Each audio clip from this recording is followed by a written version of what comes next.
to open the phones up for our guest specifically on Bankergate. If you specifically have questions for our guest on what's happening in Iceland, what's happening in Europe, what's happening here in the U.S., on how they stood up to the bankers, how they're starting to defeat them, the toll-free number to join us today on this Wednesday, the 13th day of January 2010, is 1-800-259-9231, 800-259-9231. And joining us via video Skype from the capital of Iceland is the member of parliament and the chairman of her party that is really gaining more and more seats and more popularity as the people stand up and find their legs against the bankers. Birgitta Jonsdottir, again, is our guest. As we went to break, I was asking the question for people that just joined us.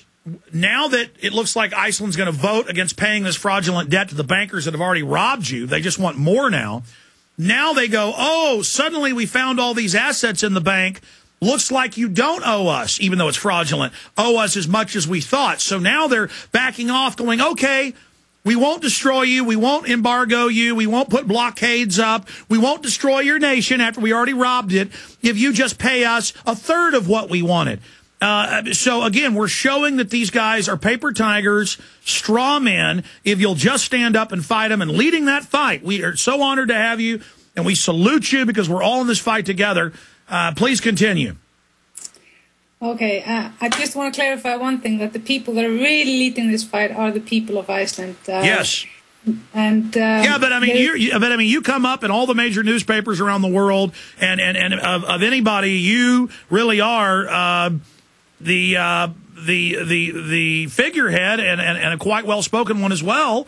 So I mean, it's your face there on the front of the ship. Well, in some aspects, but however, it's been a lot of people working on this, and so I don't want to take all the credit for it.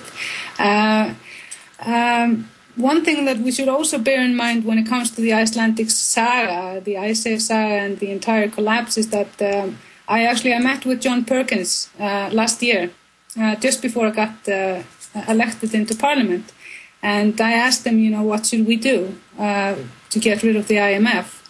And he told me that he was the most important thing we could do, and I think the same applies to you in the States and all over the world, is that you are the creator of your reality, and if you want changes, you are going to have to do something, okay? And obviously we were hit by an economic hitman. I don't know who it is or if there were many, but it is blatantly obvious, and it was very interesting how Iceland, when we were actually doing really well, they decided to go into the biggest constructing a huge dam in order to give Alcoa dirt cheap energy that nobody knows the price of. And that's one of the battles, is just to find out how cheap they're getting the energy. And the policy of the government that was previously, and the government that was previous to that, was basically to sell Iceland's energy dirt cheap. They were basically pimping Iceland.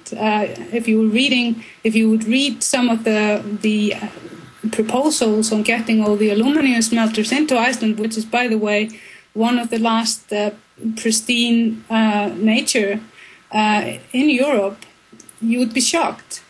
So there are many aspects to this saga, and we're just in the beginning of understanding how deep it goes, and it will be very interesting to see who are the corrupt people, and if the nation has the guts to have them punished in one way or another for how they have sold out our country. And the interesting thing as well is that when the British decided to use the terrorist act on Iceland, very similar to how the Chinese took over Tibet. The Tibetans didn't have any army. They had a few people with guns that were hunters. Icelanders don't have any army or military, and our cops don't even carry guns. So it's probably the least threatening nation in the world to being passed on side by side to Al Qaeda and Zimbabwe and North Korea. So, but the lesson to be learned for the rest of the people in the world is that we are the first one to be hit. You could be next. Absolutely. The establishment is now moving on to gobbling up first world nations. They're doing the same process here. So this key vote coming up, I mean, is Iceland going to be able to not just stop the bankers from robbing you, but actually arrest some of these criminals, or at least put arrest warrants out for them and signify that they are the criminals, they are the bad guys? I mean, that will destroy them in the PR war if they're rightfully indicted for fraud. Yeah, like some of them actually still own the media, the main media, and they're still allowed to own it. It's unbelievable. But I think that we will have another, I mean, there is a huge wave of anger brewing again among the nation.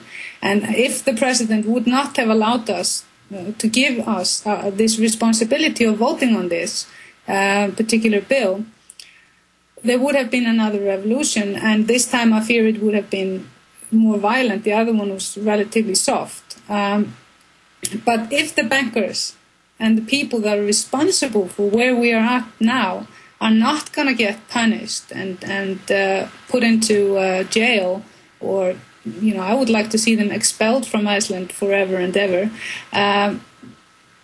then we will have another revolution on our hands. Well, I mean, what do you call people in thousands of demonstrations, hundreds, every day, taking over government buildings, protesting in the streets, saying no, no, no? I've seen polls in Iceland where the vast majority are upset and saying they're not going to be part of it. Can you give us some of those numbers? Well, when we started protesting, I come from that sort of grassroots level where I've organized protests and been part of protests for a long time in Iceland. We was just a handful of us in the beginning. There were actually more foreign media than us. However, it gradually grew into thousands of people. And because the numbers you would get in the Icelandic media would be always according to what the police estimated, because the media couldn't bother to go and count it. We only got accurate numbers when the foreign media came and counted the protesters, and it was thousands and thousands of people in some of the big protests. And then when we had the soft revolution that in the end drove the government away, I don't know, there were people protesting day and night, and it was in the middle of winter here. It was really cold. I had a friend that got pneumonia from standing outside, and they were doing this. They got all these drummers and all these people that were banging on pots and pans, and it was sort of similar to the revolution in Argentina, the pots and pans revolution, and that is what it was called in Iceland. It was extremely noisy, and it was driving the people in the parliament crazy. So maybe it was the noise that got them to resign. I don't know, but it was getting quite violent. There was a huge Christmas tree outside Parliament that the Norwegians always give us every Christmas, and they took that and burned it down. And this sort of protest had not been happening in Iceland since we joined NATO, because people when the people started burning stuff down, the government started backing off. Yes, absolutely, and also the police was attacked and. They actually didn't have enough maize. They were running out of maize, so they started to use tear gas and stuff. And the moral is, when people actually finally get mad and take action, no amount of SWAT teams, no amount of garbage can stop them. And people always forget in revolution the power of fire. And I'm not saying that's something that needs to go on here, but I mean, look, a true revolutionary force cannot be stopped when it's got right on its side. And so now they're backing off. Also, people took over some buildings, too, didn't they?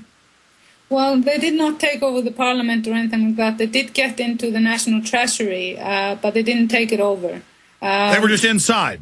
Yes, they were just inside. I guess the media spun it and called it a takeover, just like for months they wouldn't even show your protest, or they'd show the corner of a small group and say, these 5 people are out here. And then if they would have panned the camera, which YouTube showed tens of thousands, that's how they minimize that. We've had events here in Austin with 2,000-3,000 people. The news will come shoot the back of the crowd or a corner and only show 5 or 6 people.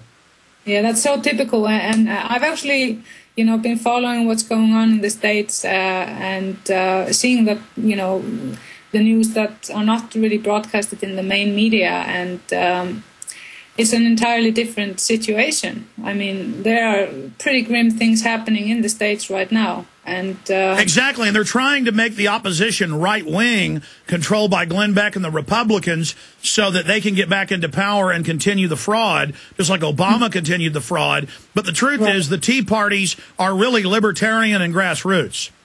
Yeah, I've been actually following them because we're also working on this level that we think left and right is redundant, and that what we really need to focus on are the issues and our causes.